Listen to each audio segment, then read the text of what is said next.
Hello everyone, this is Harsha and welcome to my channel. तो हमारे घर में इतनी सारी चीज़ें होती हैं जिन्हें हम देख के अंदाज़ा भी नहीं लगा सकते कि ये हमारे होम डेकोरेशन में इतनी यूज़फुल हो सकती हैं। तो आज का वीडियो भी बस उन्हीं चीज़ों को लेकर है। तो आपको इसके लिए कुछ भी बाहर से ख़रीदने की ज़रूरत नहीं है।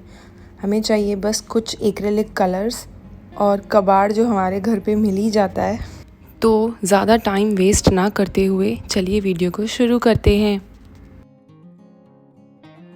तो हमारा पहला DIY बनाने के लिए मैंने यहाँ पर लिया है ये डाउनी का बॉटल। इंडिया में जैसे कंफर्ट की बॉटल आती है वैसे हमारे यहाँ पर ये एक डाउनी फैब्रिक कंडीशनर मिलता है। तो उसी की बॉटल मैं यहाँ पर यूज़ कर रही हूँ। आप इससे मिलती जुलती कोई भी बॉटल का इस्तेमाल कर सकते हैं। तो सबसे पहले मैं यहाँ पर इसका जो रैपर है वो निकाल दूँगी। तो ये बॉटल की शेप देखने के बाद सबसे पहले दिमाग में यही आइडिया आया कि इसको एज अ वास हम यूज़ कर सकते हैं। अब इसके कैप को मैं निकाल दूँगी। अब इस बॉटल पे जो डिज़ाइन है उसे देखकर मेरे दिमाग में पता नहीं क्यों बस एक ही चीज़ आई, वो है ब्लू पॉटरी। तो उसके लिए मैं इस बॉटल को वाइट एक्रेलिक कलर से अच्छे से स्पॉन्ज की हेल्प से डैब कर लूँगी। आप चाहें तो इस कलर को एक्रेलिक ब्रश से भी अप्लाई कर सकते हैं, बट ब्रश अप्लाई करने से कभी कभी ब्रश के स्ट्रोक्स दिखाई देते हैं। तो स्पॉन्ज से ये काम बहुत ही इजी हो जाता है और स्ट्रोक्स दिखने का डर भी नहीं होता। अब ये वाइट बेस ड्राई हो जाने के बाद मैं यहाँ पर ऑल्टरनेट डिज़ाइंस पे ब्लू एक्रेलिक कलर से डिज़ाइन बनाने वाली हूँ। हमें करना कुछ नहीं है, बस जैसी डिज़ाइन है उसके ऊपर ब्लू कलर से हमें बस हाईलाइट करना है।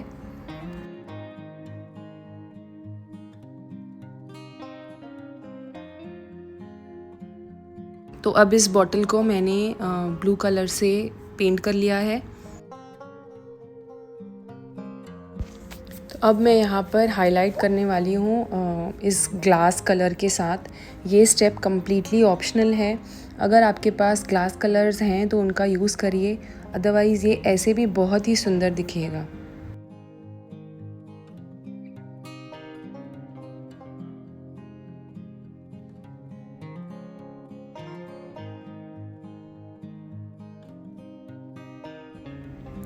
अब मैंने यहाँ पर 3D कोन लाइनर लिया है जिससे मैं इसकी आउटलाइन बना रही हूँ। आप चाहें तो गोल्डन एक्रेलिक कलर लेकर भी ब्रश की हेल्प से इसका आउटलाइन बना सकते हैं। अब इसे थोड़ा फाइनल लुक देने के लिए हम यहाँ पर यूज़ कर रहे हैं जूट रोप।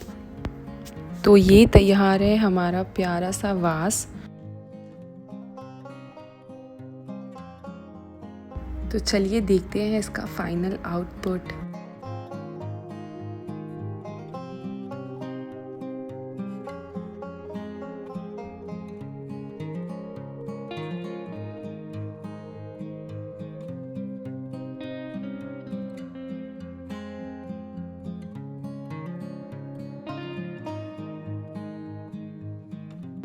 तो हमारा सेकंड DIY बनाने के लिए मैं यहाँ पर यूज़ कर रही हूँ कार्डबोर्ड के पीसेस।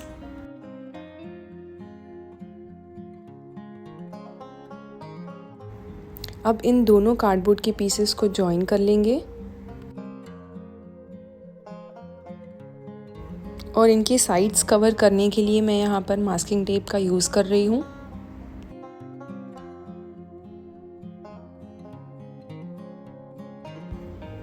तो बेसिकली हम यहाँ पर बना रहे हैं एक शेल्फ़। तो उसके लिए मैंने यहाँ पर 2 और कार्डबोर्ड के पीसेस लिए हैं जो पिछले वाले से थोड़े छोटे से हैं।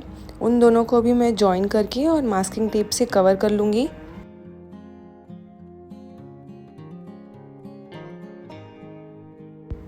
अब यहाँ पर मैंने 3 सेंटीमीटर बाय 3 सेंटीमीटर के 2 कार्डबोर्ड के पीसेस लिए हैं जिन्हें मैं थोड़े राउंड शेप में कट करके इन दोनों को जॉइन कर लूँगी और सेम उसी तरह मास्किंग टेप से कवर कर लिया है मैंने। अब हमारे शेल्फ़ के चारों पीसेस रेडी हैं। अब बारी आती है इन्हें असेंबल करने की।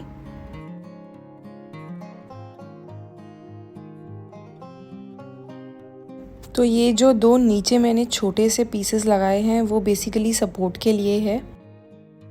तो ये हमारा शेल्फ का जो बेस है वो बिल्कुल रेडी है। अब इसे थोड़ा और स्ट्रॉन्ग बनाने के लिए मैं यहाँ पर यूज़ कर रही हूँ पीओपी। उसमें मैं ऐड करूँगी थोड़ा सा फेविकॉल, मतलब मैंने 1:1 रेशियो में लिया है। जितना मैंने पीओपी लिया है उतना ही मैं फेविकॉल ऐड करूँगी इसमें। अब इसे मैं इस शेल्फ पर अच्छे से स्प्रेड कर लूँगी। तो बेसिकली हमें इस कार्डबोर्ड बेस को पीओपी और फेविकॉल के मिक्सचर के साथ अच्छे से कवर कर लेना है।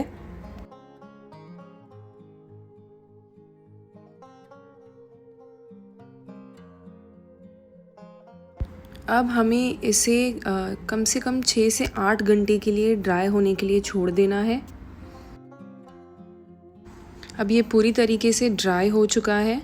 अब आप चाहें तो इसे सैंड पेपर की हेल्प से थोड़ा सा लेवल कर सकते हैं। तो अब इस पे मैं ब्राउन एक्रेलिक कलर से पेंट कर रही हूँ। बेसिकली मैं यहाँ पर एक ब्रिक पैटर्न का इफ़ेक्ट देने वाली हूँ, तो उसी वजह से मैं यहाँ पर ब्राउन कलर का यूज़ करने वाली हूँ।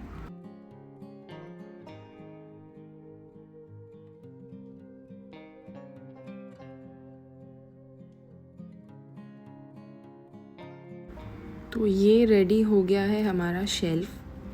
अब इसे वार्निश करने के लिए मैं यहाँ पर यूज़ कर रही हूँ ट्रांसपेरेंट नेल पॉलिश, क्योंकि मेरी वार्निश जो है वो ख़त्म हो चुकी है। तो मैंने सोचा क्यों ना ये जुगाड़ लगाया जाए, तो मैं यहाँ पर ये ट्रांसपेरेंट नेल पॉलिश का इस्तेमाल कर रही हूँ। तो ये हमारी वार्निश हो चुकी है ड्राई। आप देख सकते हैं कितना ग्लॉसी फिनिश आया है इस पर। अब मैं यहाँ पर हुक लगाने के लिए एक वूल रोप का यूज़ कर रही हूँ, जिसे मैं बस मास्किंग टेप की हेल्प से अटैच कर लूँगी। आप चाहें तो मास्किंग टेप के ऊपर थोड़ा सा ग्लू गन भी यूज़ कर सकते हैं ताकि ये सिक्योर रहे। तो चलो देखते हैं ये वॉल पे लगने के बाद कैसा दिखता है।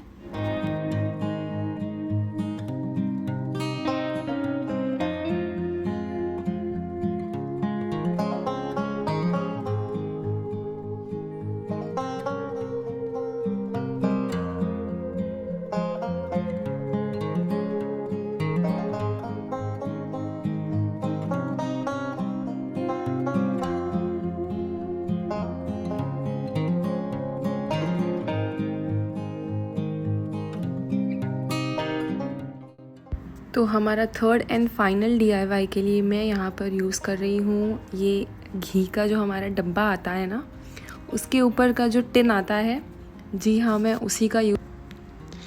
तो सबसे पहले मैंने उस टिन को अच्छे से क्लीन कर लिया है टिश्यू पेपर से, और उसके बाद मैं यहाँ पर वाइट एक्रिलिक पेंट से एक बेस कोट दे रही हूँ। तो घी तो हम सबके घर में यूज़ होता ही है, तो कभी इस चीज़ पे हमारा ध्यान नहीं जाता है कि हमारे आसपास ही इतनी सारी चीज़ें हैं यार जिससे हम घर सजा सकते हैं। तो अब बेस कोट के बाद बारी आती है ब्लू एक्रिलिक कलर। तो मैं यहाँ पर एक फ़ंकी सा मैग्नेट बनाने वाली हूँ, फ्रिज मैग्नेट। तो मैंने यहाँ पर फ्री हैंड एक डिज़ाइन ट्रेस कर ली है। अब मैं यहाँ पर भी एक्रिलिक कलर्स का यूज़ करके इसे पेंट कर रही हूँ।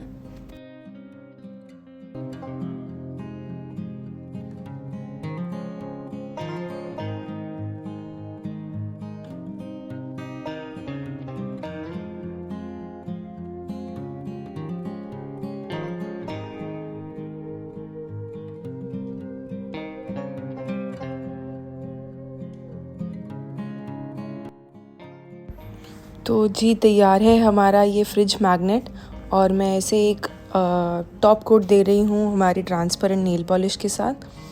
तो अब ये आंटी जी रेडी हैं अपनी किचन में रहने के लिए।